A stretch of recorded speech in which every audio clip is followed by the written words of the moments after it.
The morning sun cast long shadows across the broken streets of Seoul when the Vorthen soldiers came for the brothers. Taeho worked at the old medicine factory on the east side of the city where the walls still stood mostly intact. The factory had been bombed 3 times since the aliens arrived, but somehow the basement remained safe enough to hide medical supplies. Minho was waiting outside the factory gates like he did every Tuesday morning. The younger brother always wore the same blue jacket their mother had given him before she died in the first bombing. His hands shook slightly as he watched the alien patrol ships circle overhead like metal vultures hunting for prey. The brothers had been smuggling medicine to the refugee camps for 8 months now. It started small with just a few bottles of painkillers hidden in their food rations. But as more humans got sick and the aliens refused to provide proper medical care, the operation grew bigger. Soon they were moving entire boxes of antibiotics and surgical supplies through the underground tunnels that connected the old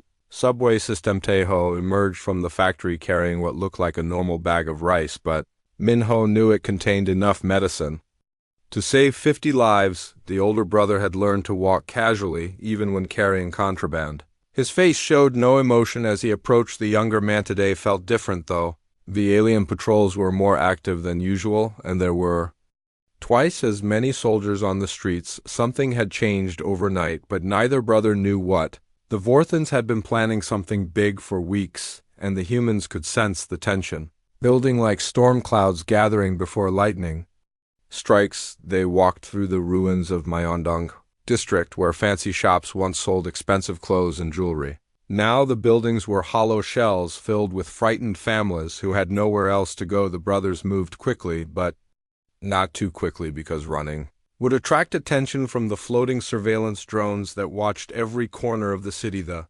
refugee camp was hidden beneath Namsan Park in the old civil defense tunnels that the government had built decades ago for protection against North Korean attacks. Nobody thought they would one day hide from alien invaders. The entrance was concealed behind a fake wall of rubble that looked like bomb damage, but could be moved aside by those who knew. The secret Park Seung-min was waiting for them at the tunnel entrance. The old man had been a doctor before the invasion, and now he ran the medical clinic in the underground camp. His weathered face lit up when he saw the brothers approaching, because he knew they brought hope in the form of medicine for his patients. Minho handed over the bag without speaking, because words were dangerous even in the safest places. The aliens had listening devices everywhere, and their language translation programs could understand Korean perfectly. Dr. Park nodded his thanks and disappeared quickly into the tunnel system like a ghost, melting back into the shadows. That was when the energy nets fell from the sky. The capture happened so fast that neither brother had time to run. Vorthen soldiers dropped from their flying vehicles, using anti-gravity harnesses that made them look like deadly angels descending from heaven. The energy nets wrapped around Taeho and Minho before they could take 3 steps toward safety. The nets burned their skin wherever they touched, but that was nothing compared to the terror of being caught. The penalty for smuggling was death, and everyone knew the aliens never showed mercy to humans who broke their laws. The Vorthens believed that harsh punishment would break the human spirit and make the remaining population easier to control. Commander Velkron stood 8 feet tall with silver scales that gleamed in the morning sunlight. His 4 arms moved independently as he examined his prisoners like a scientist studying interesting insects. The alien had been hunting the smuggling ring for months, and finally catching the brothers felt like a personal victory. The transport to the execution platform took 20 minutes through streets filled with humans who had been forced to watch. The Vorthens always made public executions into community events because they wanted every person to see what happened to those who resisted. Their floating cameras recorded everything for broadcast across the galaxy. Taeho tried to stay strong for his younger brother, but inside his heart was breaking. Minho was only 18 years old and had his whole life ahead of him. The older brother blamed himself for getting them both caught, even though the smuggling had been Minho's idea from the beginning. The younger man had seen too many children die from simple infections that medicine could have cured. The execution platform stood in the center of what used to be Seoul Plaza, where families once came to enjoy festivals and celebrations. Now it was a place of death and fear, surrounded by alien technology that ensured no human could escape or interfere with the proceedings. Thousands of humans were forced to gather around the platform while Vorthan soldiers kept them in line with energy weapons. The crowd was silent except for the quiet sobbing of mothers who feared for their own children. The aliens had learned that making families watch executions was more effective than any other form of psychological warfare the brothers were pushed onto. The platform where spotlights made everything bright as day, even though clouds covered the sun. Camera drones buzzed around them like mechanical insects, recording every angle for the galactic broadcast. The Vorthans wanted every species in their empire to see what happened to those who dared resist. Commander Velkron began reading the charges in his harsh alien language that sounded like metal scraping against stone. The translation devices made his words understandable to the human crowd, but the meaning was clear even without technology. These two young men would die for trying to save Livistaho. Reached for his brother's hand and squeezed it tight. He whispered words of comfort that their grandmother had taught them when they were small children afraid of thunderstorms. She had told them that brave people face their fears together and that death was just another storm to Weatherman Ho. Thought about all the people they had helped over the past months. The little girl with pneumonia who got better because of antibiotics they smuggled, the old man whose infected wound healed because of surgical supplies they provided, the pregnant woman whose baby survived because of vitamins they delivered. None of those people would ever know the brothers' names, but their lives had been saved. The energy rifles powered up with a high-pitched whine that made everyone in the crowd step backward. The Vorthan soldiers took their positions with mechanical precision while their commander continued his speech about the price of rebellion against alien law. The brothers stood together, refusing to kneel or beg for mercy in the final moments before the weapons fired. Taeho and Minho looked out at the crowd of their fellow humans. They saw fear in many faces, but also something else growing behind the terror. It was anger and determination and the knowledge that someone had to stand up against injustice, even if it meant dying. The last words the brothers spoke were heard clearly by everyone present and broadcast across the galaxy. They said, "Korea will remember and humanity will rise." Then the energy beams struck them down and their bodies fell to the platform while the alien soldiers laughed at their victory. But deep underground in hidden places, human scientists and engineers watched the execution on their secret screens, and in their hearts something terrible and wonderful began to grow. The death of two brave brothers had planted seeds that would soon grow into a fire that would burn across the stars. The Vorthans thought they had won, but they had no idea what they had just unleashed. 300 meters beneath the mountains of Gangwon Province, the secret facility hummed with desperate energy. Hyjin Park had been watching the execution, broadcast on 12 different screens, while her team of surviving scientists worked frantically around her. The underground complex had taken 2 years to build using salvaged alien technology and human determination. The facility existed because of luck and tragedy combined. When the Vorthans first invaded Earth, they had focused on destroying military bases and government centers. They never suspected that a small group of scientists had been working on experimental neural research in an abandoned mine shaft. The mountain had protected them from the orbital bombardments that killed millions of humans in the first week. Dr. Park was 42 years old, with graying hair and eyes that had seen too much death. Her son Ji-hoon had been killed in the second month of the occupation when he threw rocks at a Vorthan patrol. The aliens had vaporized him instantly without even stopping their vehicle. She had watched from her apartment window, and something inside her had broken and reformed into something harder. The neural fire protocol had begun as an accident, really. Dr. Park team had been studying Vorthan communication methods, trying to understand how the aliens coordinated their attacks so perfectly. What they discovered was that every Vorthan soldier was connected to a collective consciousness that allowed them to share thoughts and emotions instantly across vast distances. The breakthrough came when Dr. Kim Jae-sung accidentally exposed a captured Vorthan device to human brainwave patterns. The alien technology had overloaded and caught fire, literally burning from the inside as its neural pathways were overwhelmed by human emotional intensity. The team realized they had found something incredible and terrifying. For 8 months they had worked to weaponize their discovery, the neural fire protocol. required a human volunteer to serve as the transmission source. Someone who could channel their pain and rage and love into a signal powerful enough to overload Vorthan neural networks. The process would almost certainly kill the volunteer, but it might also kill thousands of alien invaders. Lee Subin had volunteered immediately when she learned about the project. The 19-year-old student had lost her entire family in the first bombing of Bizen. Her parents and two younger brothers had been visiting their grandmother when the Vorthan ships appeared overhead. Subin had been at university when the energy beams turned her childhood home into smoking crater. She was small and quiet with long black hair that she kept tied back while working on the transmission equipment, but inside her burned a fire that could power their weapon against the aliens. Subin had spent months learning to control her emotions, to focus her hatred into something useful rather than just destructive. The facility had 37 people working in different sections. Engineers like Kim Jae-sung built and maintained the equipment while medical staff monitored the volunteers' vital signs during testing.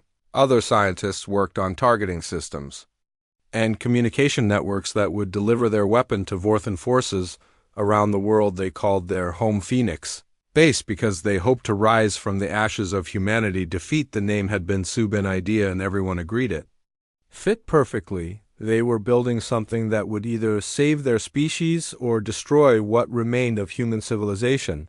There was no middle ground in their war. The execution of Taeho and Minho had been the final trigger Dr. Park needed.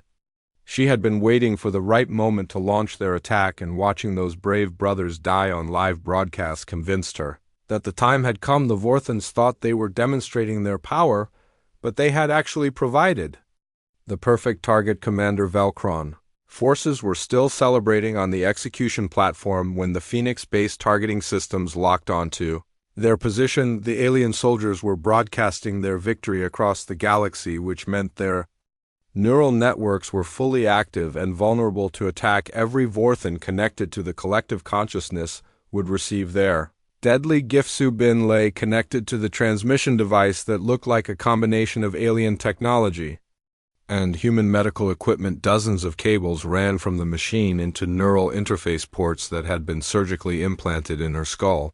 The process had taken weeks and left her weak but determined to complete her mission. The countdown began.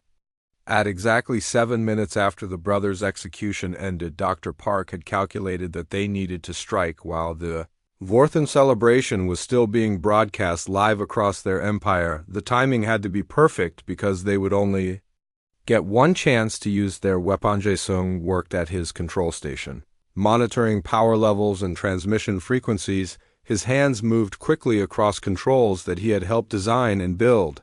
The engineer was 35 years old and had lost his wife and daughter to a Vorthan patrol that had been hunting for resistance fighters.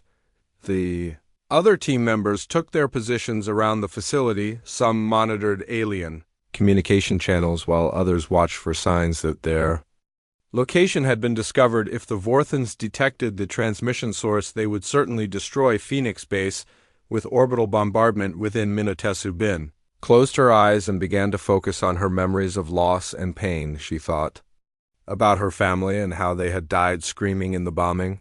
She remembered the smell of smoke and burning flesh that had filled the air for days.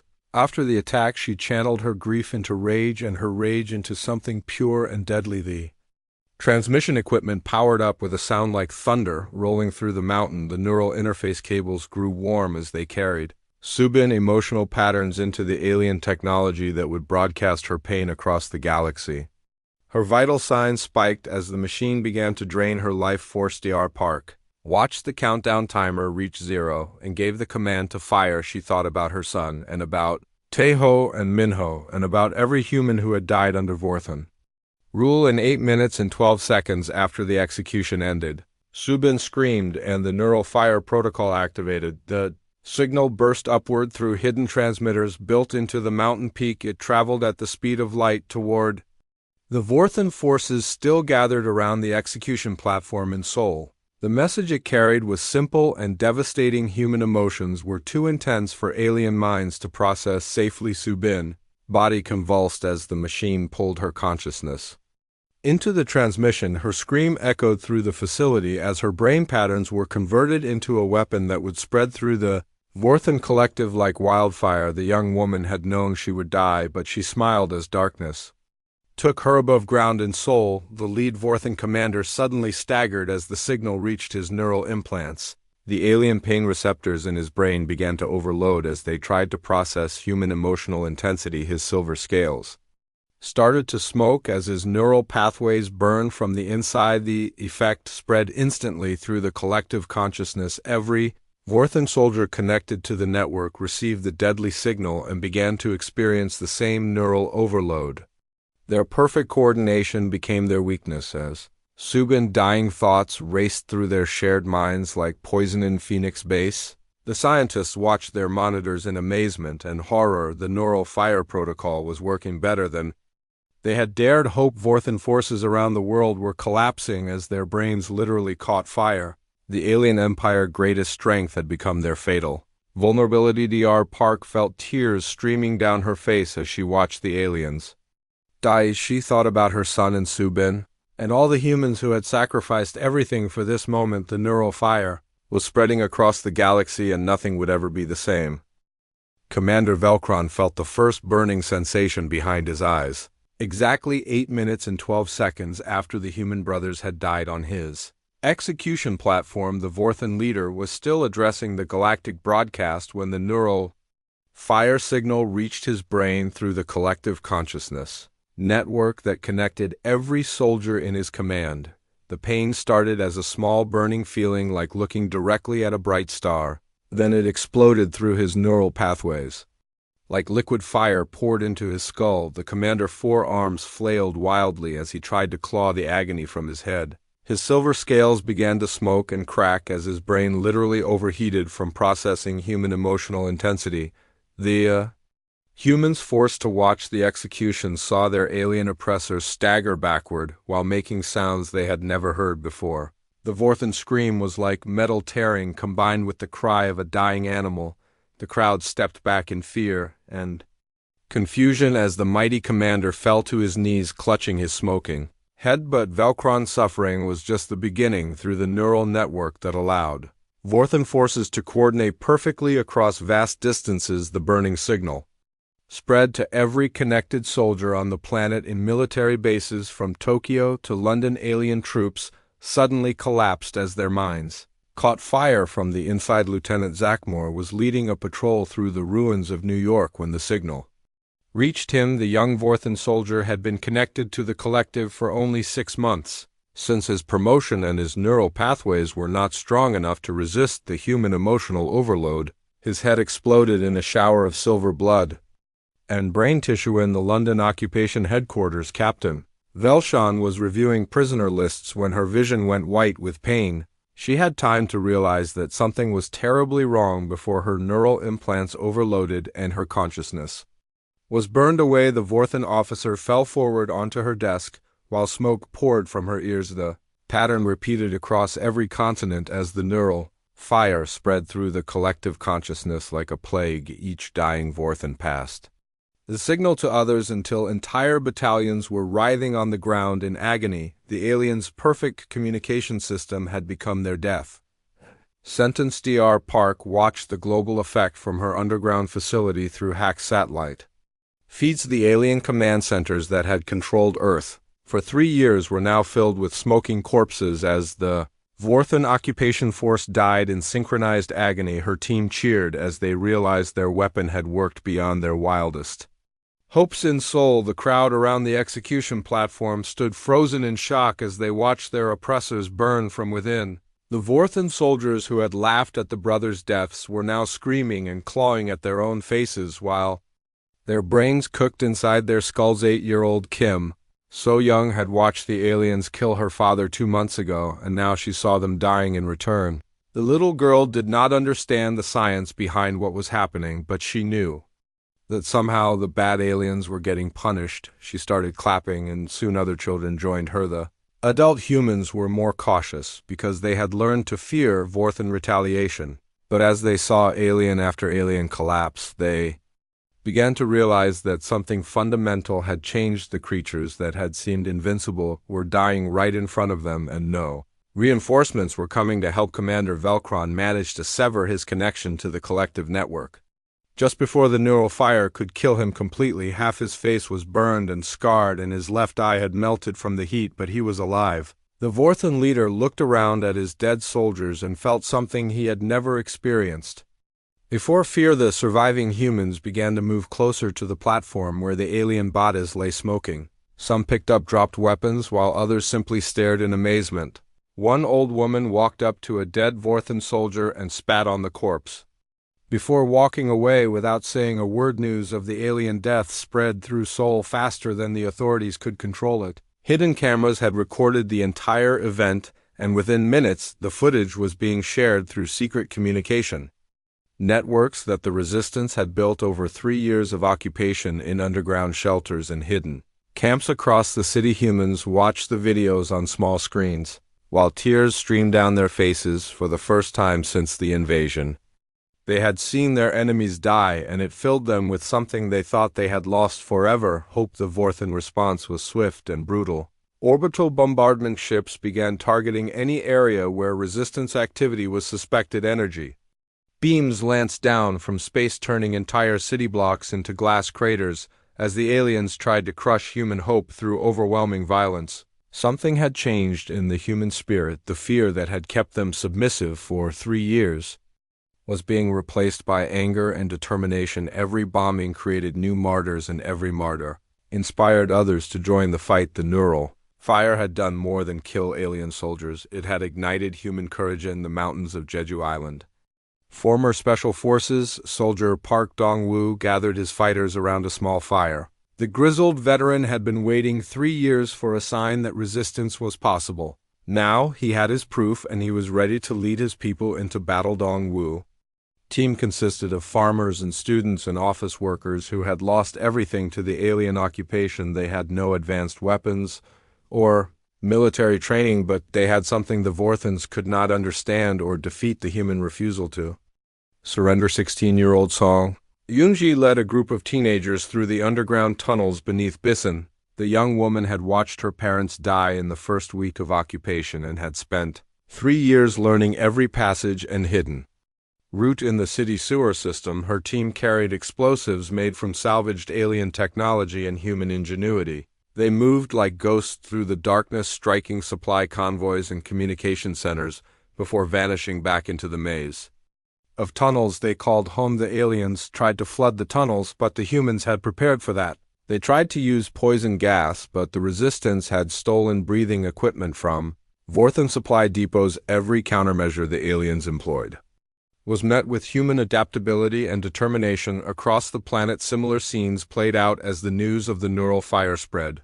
Resistance cells that had been hiding for years suddenly emerged from shadows, ready to fight back against their oppressors. The meek species that had surrendered so easily was showing its true nature in Cairo. A group of engineers used their knowledge of the ancient pyramid construction to create undetectable hiding places in the Amazon jungle. Indigenous tribes who had survived the initial bombardment began launching coordinated attacks on alien supply lines. Using traditional weapons and guerrilla tactics, the Vorthan High Command watched their Earth occupation force die through long-range communication, and felt something they had never experienced in 1,000 years of galactic conquest: genuine concern. A species they had dismissed as weak and primitive had somehow struck back with devastating effectiveness. Fleet Admiral Korvex received orders to travel to Earth with reinforcements and new instructions. The humans were to be made an example that would terrify every other species in the Empire into absolute submission. But the Admiral had no idea what he would find when he arrived on Earth. The humans continued to watch their alien oppressors burn while the flames of rebellion spread through every city and every heart. The two brothers who had died believing that humanity would rise had been proven right in ways they could never have imagined. The neural fire was spreading, and soon the entire galaxy would learn that humans were far more dangerous than anyone had ever suspected. The footage of burning Vorthan soldiers spread across Earth through secret networks faster than their government could stop it. Hidden cameras had captured every moment of the aliens' agony, and within 6 hours, the videos were playing on smuggled devices in every major city on the planet. In the underground tunnels beneath Moscow, former construction worker Alexei Petrov watched the Seoul execution footage for the 10th time. His weathered hands shook as he saw the alien commander collapse.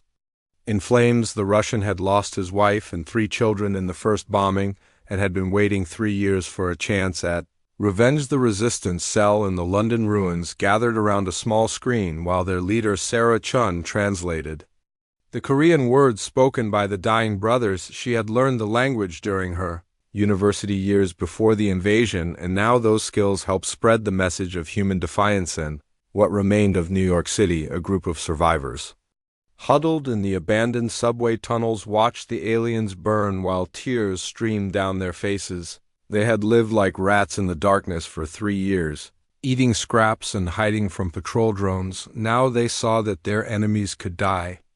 And it changed everything. The message was clear to humans everywhere. The mighty Vorthan Empire could be hurt, could be killed, could be defeated. The species that had conquered 1,000 worlds had finally met opponents who refused to stay down.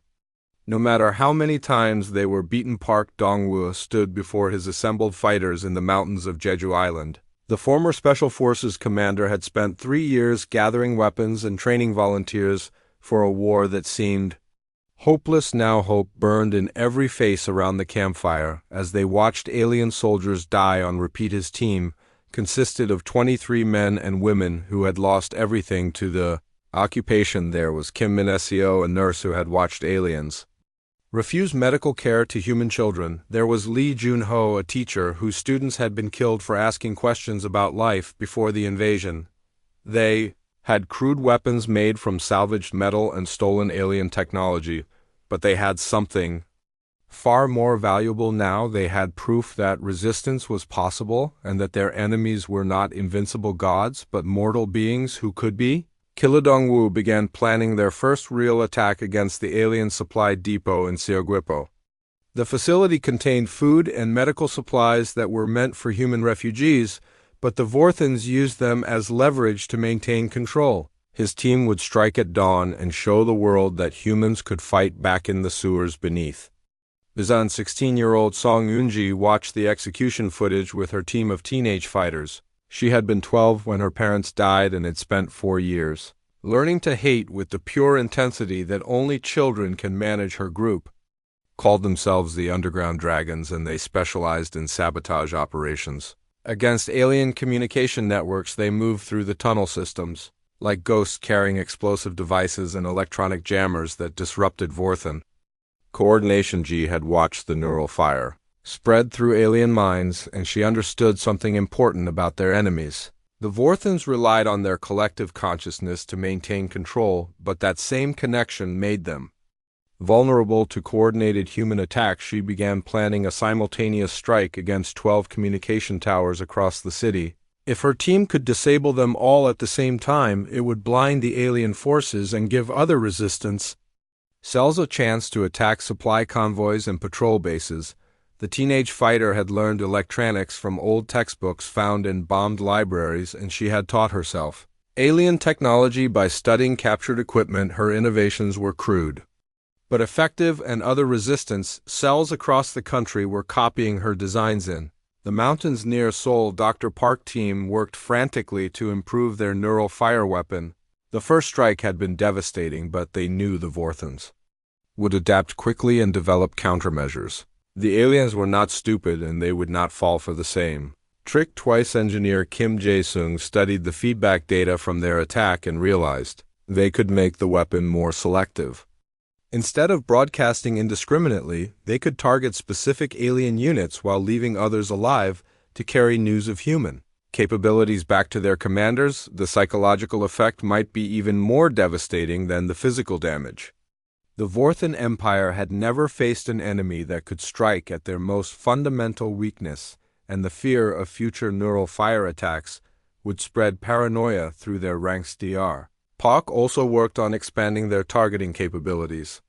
The first strike had only reached Vorthan forces on Earth, but she believed they could modify the transmission system to affect alien fleets in orbit, and even ships traveling between star systems. The prospect of turning the entire Vorthan collective consciousness into a weapon against itself filled her with grim satisfaction. Every alien who died would be revenged for her son and for the millions of humans who had perished in the occupation. Meanwhile, the Vorthan survivors on Earth struggled to maintain control without their dead comrades. The collective consciousness network had been damaged by the neural fire, and many aliens found themselves isolated and afraid for the first time in their lives. Commander Velkron sat in his headquarters, with half his face burned and scarred from the human attack. He had lost contact with most of his forces, and the few survivors reported constant harassment from increasingly bold resistance fighters.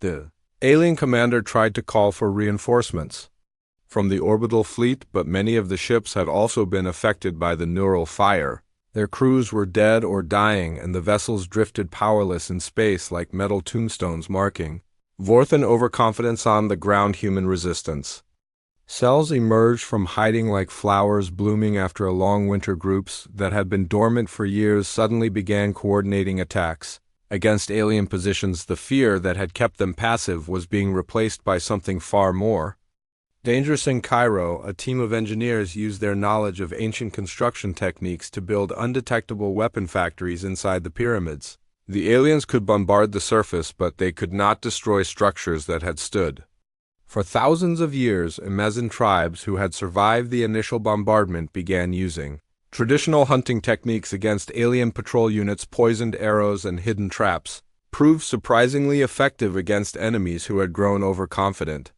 After 3 years of easy occupation across Africa, resistance fighters used their knowledge of local terrain to launch guerrilla attacks before vanishing into landscapes that alien technology could not easily penetrate. The Vorthans had weapons that could destroy cities, but they struggled against enemies who refused to fight conventional battles. European resistance cells began coordinating through networks that had been built during the early years of occupation. Underground railways that had once smuggled refugees now moved weapons and fighters between cities faster than the aliens could track them. The Vorthan High Command watched their Earth occupation force crumble through long-range communications and felt genuine alarm.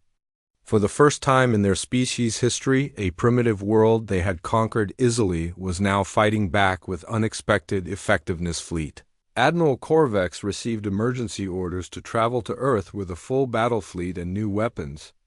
Designed specifically for planetary pacification, the humans were to be made an example that would terrify every other species in the Empire into absolute submission. But intelligence reports from Earth painted a disturbing picture. The humans were not fighting like a conquered species. They showed no fear of death and seemed to become more dangerous every time the aliens tried to crush them. The Admiral had conquered 47 worlds during his career, and he had never encountered resistance like this. Most species surrendered when faced with overwhelming force, but humans seemed to thrive on adversity and become stronger through suffering. He began to suspect that the Vorthan Empire had made a fundamental error in their assessment of human psychology. The creatures they had dismissed as weak and emotional might actually be the most dangerous opponents they had ever faced on Earth. The resistance continued to grow as news of successful attacks spread through secret networks. Every dead alien and every destroyed facility proved that victory was possible. The two brothers who had died on live broadcast had started a fire that was now burning across the entire planet. Awakening had begun, and nothing would ever be the same.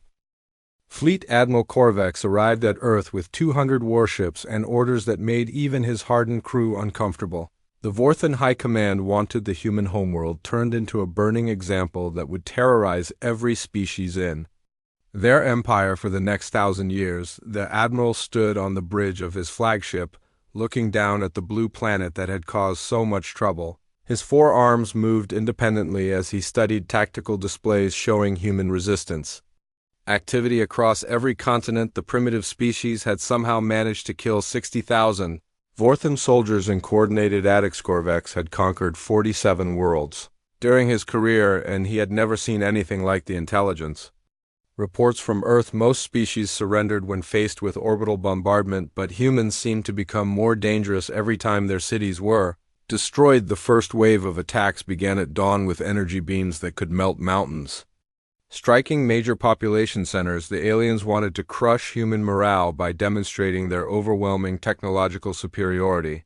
But the species that had survived 3 years of occupation was no longer easily intimidated in Seoul. The resistance had evacuated most civilians to underground shelters before the bombardment began. Park Dong-woo watched from his mountain hideout as the city center turned to glass and molten metal, but he knew that the real Seoul now existed in the tunnel networks.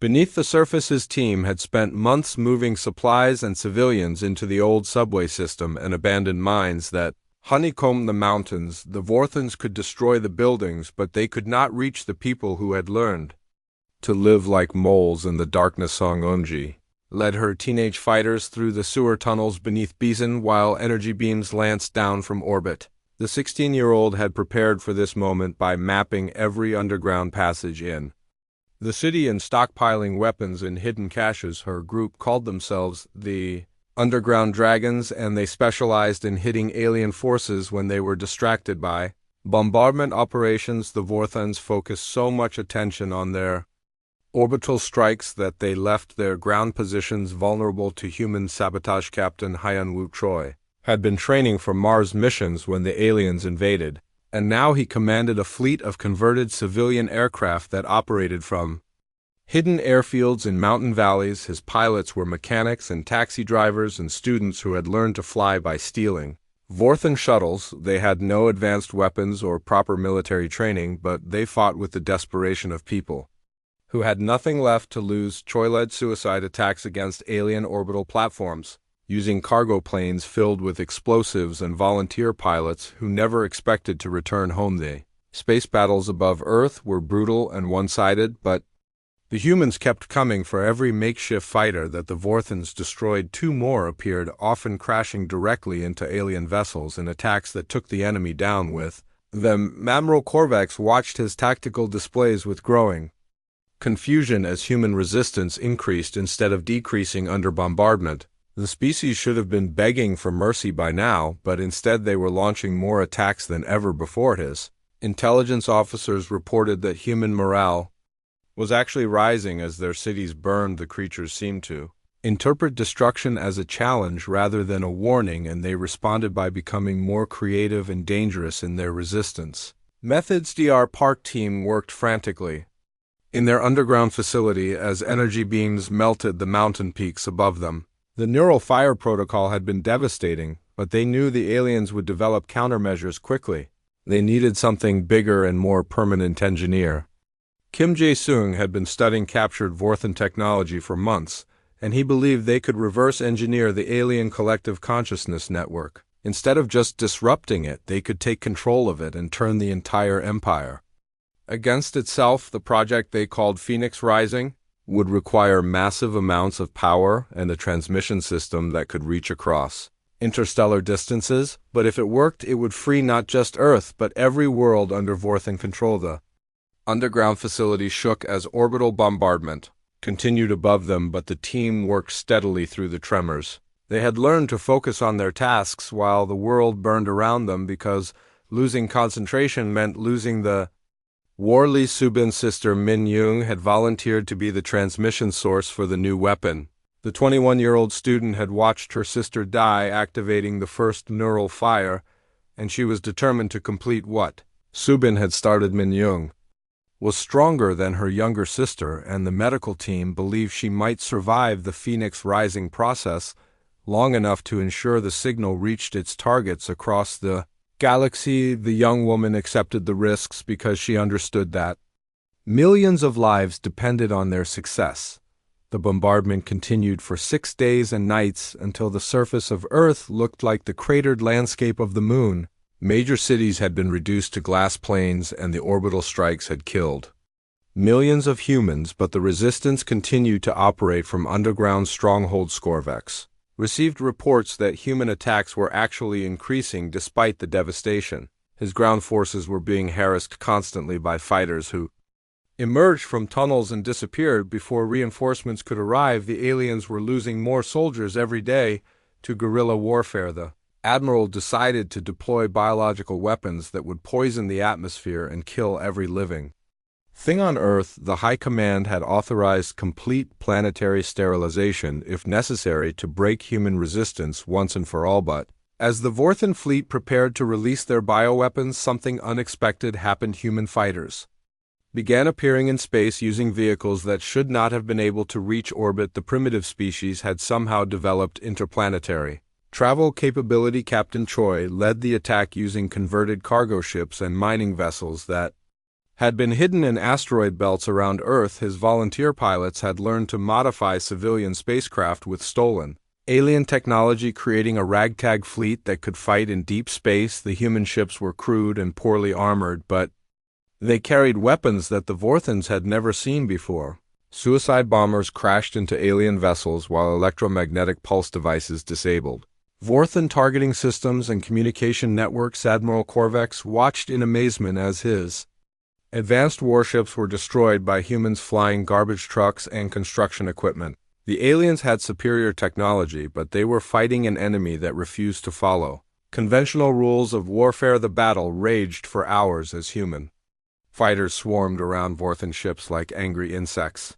Every attack was a suicide mission, but the pilots kept coming until the space around Earth was filled with wreckage from both fleets. Down on Earth, the Resistance prepared for their final gambit. Dr. Park team had completed Phoenix Rising, and they were ready to broadcast a signal that would either free the galaxy or destroy what remained of human civilization.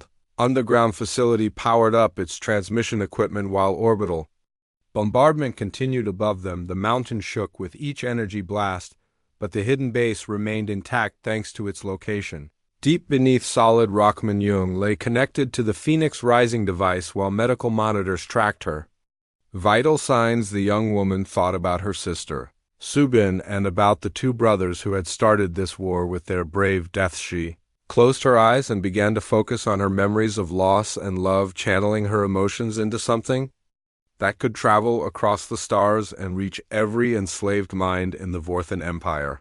Her consciousness expanded as the machine prepared to broadcast her thoughts across the galaxy above ground. Admiral Korvex prepared to order the final attack that would sterilize Earth completely. The humans had proven more resilient than expected, but their resistance would end when their entire species was extinct. He had no idea that deep beneath the planet's surface, a young woman was about to destroy his empire with nothing more than the power of human emotion transmitted through alien technology. The Vorthans had built the network that would carry their own destruction. The Phoenix was ready to rise from the ashes of human defeat, and when it did, the galaxy would learn that some species are too stubborn to stay conquered. The final battle began at dawn on the first anniversary of Taeho and Minho execution, when humans across Earth emerged from their underground hiding places, carrying whatever weapons they could find. The Resistance had grown from scattered survivors into a planetary army united by 3 years of shared suffering and the unbreakable human refusal to surrender. In Seoul, Park Dong-woo led 400 fighters up from the tunnel systems beneath the ruined city. They carried alien energy weapons, stolen from dead soldiers, and explosives made from salvaged technology, but more importantly, they carried the knowledge that their enemies could be killed. The former Special Forces commander had spent the year training farmers and students and office workers in guerrilla warfare tactics. His army looked nothing like a professional military force, but they fought with the desperate courage of people defending their home world against extinction. Song Yoon-ji emerged from the Beeson sewers with her teenage fighters carrying backpack bombs and electronic jamming devices. The 17-year-old had become a legend among the Resistance for her ability to strike alien positions and vanish before reinforcements arrived. Her underground dragons had grown from 12 members to over 300 young people who had learned to fight in the darkness beneath their destroyed city. They moved like ghosts through tunnel networks that the aliens could never fully map or control across the planet. Similar scenes played out as resistance cells that had been hiding for months suddenly revealed their true strength. In London, former construction workers used heavy machinery to assault Vorthan fortifications, while in New York subway tunnels disgorged fighters who had been living like rats for 3 years. Captain Han-Woo Choi led his makeshift space fleet in one final desperate attack against Admiral Korvex's orbital armada. His pilots flew converted garbage trucks and mining vessels into battle against advanced alien warships, knowing they would probably die, but determined to protect their homeworld. The space battle above Earth was brutal and magnificent as human fighters swarmed around Vorthan ships like angry insects. Every attack was a suicide mission, but the pilots kept coming until the void between worlds was filled with burning. Wreckage from both fleets. Admiral Korvax watched his tactical displays in growing amazement as the primitive human fleet somehow managed to damage his advanced warships. The aliens had superior technology and training, but they were fighting an enemy that followed no conventio rules of warfare. The humans crashed cargo planes into Vorthan destroyers and used electromagnetic pulse weapons to disable alien targeting systems. Their ships were crude and poorly armed, but they were piloted by people who had nothing left to lose except their planet. Deep beneath the Korean mountains, Dr. Park stood in her laboratory with tears streaming down her weathered face. The Phoenix Rising device hummed with barely contained energy, ready to broadcast a signal that would either free the galaxy or destroy what remained of human civilization. Lee Min-young lay connected to the transmission equipment while medical monitors tracked her vital signs. The 21-year-old student thought about her sister, Subin, who had died activating the first neural fire, and about the two brave brothers whose execution had started this war. She had volunteered to be the transmission source for Phoenix Rising, knowing that the process would almost certainly kill her, but millions of enslaved beings across the galaxy were depending on her courage, and she would not fail them. The device was different from the original neural fire protocol. Instead of simply overloading Vorthan neural networks, it would hijack their collective consciousness and broadcast human emotions to every species in their empire. The signal would carry not just death for the aliens but liberation for their slaves. Engineer Kim Jae-sung worked frantically at his control station as the mountain shook from orbital bombardment above them. The facility had survived 3 years of attacks, but the final assault was testing their defenses to the breaking point. His hands moved quickly across controls that represented the culmination of everything they had learned about alien technology. The Phoenix Rising transmitter used Vorthan communication networks against themselves, turning their greatest strength into their ultimate weakness. Dr. Park gave the countdown as energy readings climbed toward critical levels. She thought about her son Ji-hoon and about every human who had died during the occupation. In 60 seconds, they would either achieve the impossible or die trying. Min-young closed her eyes and began to channel her emotions into the transmission device. She focused on her love for her dead sister and her hatred of the aliens who had destroyed her world. She thought about freedom and hope and the human refusal to accept defeat. The Phoenix Rising signal burst outward at the speed of light, carrying with it the concentrated emotional essence of human resistance. It raced through subspace communication networks that connected every Vorthan ship and outpost across the galaxy on the flagship of Admiral Korvax. The first effects appeared as navigation displays began flickering erratically.